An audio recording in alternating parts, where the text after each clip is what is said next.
जब एक लड़का खेल रहा था, वह ठोकर खाकर गलती से एक प्राचीन तांबे की कड़ाही से टकरा गया। एक ही पल में वह कड़ाही उसे 3000 साल पीछे एक प्राचीन शाही नगर में ले गई। उस समय शहर के लोग भूख से परेशान थे। लड़के के स्नैक्स भी उसके साथ समय में पीछे चले गए। लोगों ने जमीन से फ्राइज और फ्राइड चिकन उठाकर उत्सुकता से खाना शुरू कर दिया। तभी लड़के की छुपी हुई सोडा भी प्रकट हो गई, जिससे सबकी भूख कुछ समय के लिए शांत हो गई। राजा और जनता ने उस लड़के की पूजा भगवान की तरह करना शुरू कर दी। लेकिन जब राजा ने लड़के के गले में पहना हुआ हार देखा तो उसका चेहरा अचानक बदल गया। असल में 3 साल पहले राजा तांबे की कड़ाही के जरिए आधुनिक दुनिया में गया था, जहाँ उसकी मुलाकात घर लौटती एक नशे में धुत महिला से हुई थी। संयोग से दोनों के बीच थोड़ी मुलाकात हुई और राजा ने उस महिला को याद के तौर पर एक हार दिया।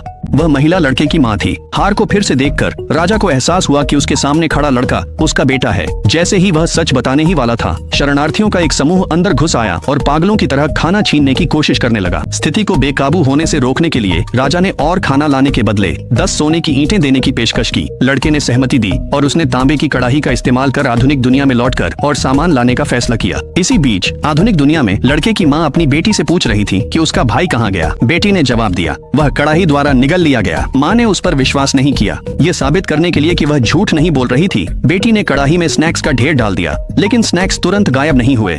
माँ ये न समझ पाई कि क्या करे। वह अपना ऑर्डर किया हुआ टेकआउट लेने चली गई। उसी समय बेटी का हार गलती से कड़ाही से छू गया और वह तुरंत प्राचीन शाही नगर में पहुंच गई।